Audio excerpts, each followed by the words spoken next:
There is one place in the world where the USSR has yet to fall. Located along the Dniester River, Transnistria has only had a very recent history, being ultimately spawned from the death of the USSR. But its historical roots dawn from 1924 with the creation of the Moldovan Autonomous Soviet Socialist Republic. Here, the Moldovan Republic consisted of Transnistria, as well as a section of land surrounding the city of Balta in present-day Ukraine. In 1940, the Soviets would forcibly annex the Romanian-held lands of Bessarabia and northern Bukovina, re-administering the previous autonomous republic into the Moldovan Soviet Republic, i.e. the modern nation of Moldova. Transnistria would spawn from a change of policies within the USSR that started in the 80s under Mikhail Gorbachev's administration.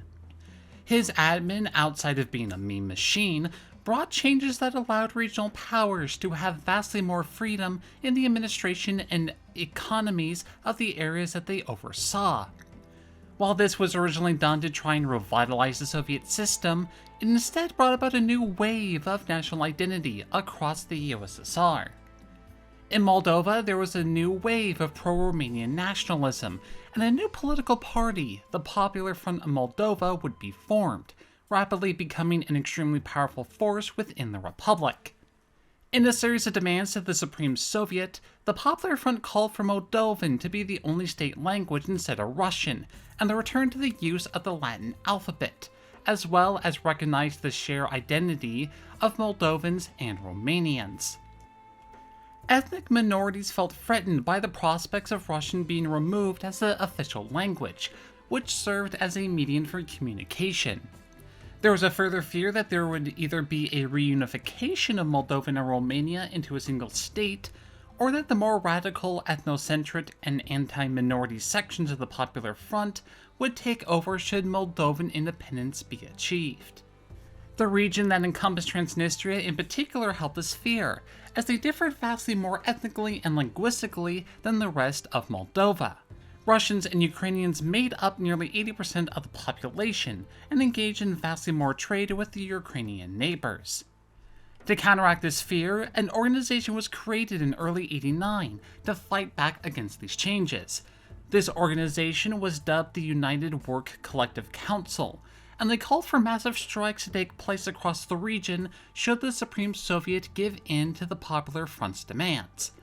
Well, the Supreme Soviet would give in to these demands in August of '89, and when the decision was announced, the Collective Council called for massive strikes, and over 200,000 would take up the call throughout September. While the strike would fail to ultimately overturn the decision, the left side of the Dniester River, i.e. Transnistria, would be largely controlled by members loyal to the council. As winter grew on, lines were being drawn on the political stage. The Communist Party, currently in control, was being attacked from both the nationalists of the Popular Front as well as the pro-Russian forces within Transnistria, and elections were just around the corner. The Republic-wide elections in February of 1990 cemented the lines of division. Of the 380 seats within the Supreme Soviet, the Popular Front would win 101 seats outright, the Collective Council taking 80 seats, and the Communists 53. Now, if you look at the election results yourself, you'll notice that this number is vastly different. The reason for this was because the Communist Party were the only party legally allowed under the law, but individuals could run without a party backing, hence the large number of independents and large number of communist members in the assembly. Both sides had allies, but in the end, the Popular Front would come out victorious, naming Mitra Duc as prime minister. On April the 27th of 1919, the Supreme Soviet of Moldova set about adopting a new flag. This new flag, now the modern flag of Moldova, was based along the yellow, red, and blue of the Romanian flag, an act of open defiance against the Soviet Union. Within days, the eastern cities of Tiraspol, Bender, and Ripnia, and others under collective council control would defy the Soviets' decision, raising the USSR flag in its place. The Moldovan government in Chisinau passed through a law to make the new flag legally binding, and while the Supreme Soviet was supportive of the Chisinau government, they were unwilling to enforce the legal actions required to make the collective council comply. As a direct result of this new flag law, an independence referendum would be held across cities under collective council control, with the results, which may or may not have been tampered with, showing 95% support for independence. September the 2nd of 1990 would see the creation of the Transnistria Moldovan Soviet Socialist Republic. Try to say that name 5 times fast, with Tiraspol as their acting capital. The proclamation of this republic would instantly cause civil unrest across the proclaimed region. More ardent supporters would attempt to take over the police and custom office in Dubasari, a city still loyal to the Chisinau government. The one bridge over the Dniester would be blockaded, cutting the city off from the central government. After multiple hours, police would open fire, spilling the first blood in what would become the Transnistrian War. For the rest of 91, pro-Moldovan and pro-Transnistrian forces would clash over the territory. The police and militia forces within Dubasari would stay loyal to the Moldovan government, and the city itself would be besieged. Major action would flare following the dissolution of the USSR in December of 91, and a flood of arms into the former Soviet republics. Both sides would ramp up their forces, and battle lines would be established.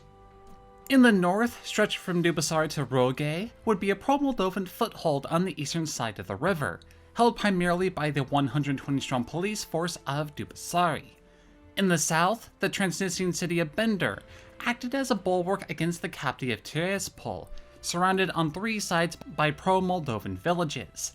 Not only was the city a bulwark towards the capital, but Bender also housed the Russian 14th Guard Army, a 14,000-strong professional force that would fight alongside and equip the PMR militia, and proved to be critical as fighting flared up. Cossack volunteers flooded into the PMR, and Russian Vice President Alexander Ruskoy would call to a crowd in Tiraspol to continue the fight for independence. Moldovan President Mircea Sigro quickly ushered his countrymen to join the newly created army. Supplied with weaponry and officers from Romania, 4,000 men would answer his call to arms in mid-March of 92. The start of April would see the decisive battles of the campaign. April the 2nd had PMR forces surge towards Dubasari, taking the majority of the city by the end of the day. Local Moldovan militia and police would be ferried across the river, taking positions around the 3 main villages to the north of the city. Just south, a second bridgehead would be formed, as Moldovan militia would cross at Vadovoda, taking the villages of Parada, Konista, and Dorosaya. Further south still, a standoff between Bender police and PMR forces would escalate into urban warfare on June the 19th. 2,000 Moldovan troops would rush in an attempt to take control of the situation, but they were met by tanks of the 14th Army, who prevented the full occupation of Bender. Hundreds of fighters would continue to move in for both sides, but by the 22nd, Moldovan forces would be pushed out of the city, and the 14th Army, numbering nearly 10,000 professional soldiers, were making plans to march towards Chisinau itself. Knowing that the hastily raised forces couldn't fend off a fully equipped army, Snegro would arrange for a ceasefire with Russian President Yeltsin. As a stipulation of the ceasefire, a combination of Russian, Moldovan, and PMR battalions would be created under a joint command to oversee the region and make sure that peace would be held. Even with the conflict being frozen following the 92 ceasefire, a resolution has yet to be found. Surveys taken post-2003 in the disputed territory saw upwards of 90% of the population still either wanting independence or integration within Russia, though the results of said surveys were likely tampered with. Funnily enough, unlike other Russian-backed separatist states, Transnistria isn't even recognized by the Russian Federation, just by the fellow separatist states of Abkhazia, South Ossetia, and Astrakhan.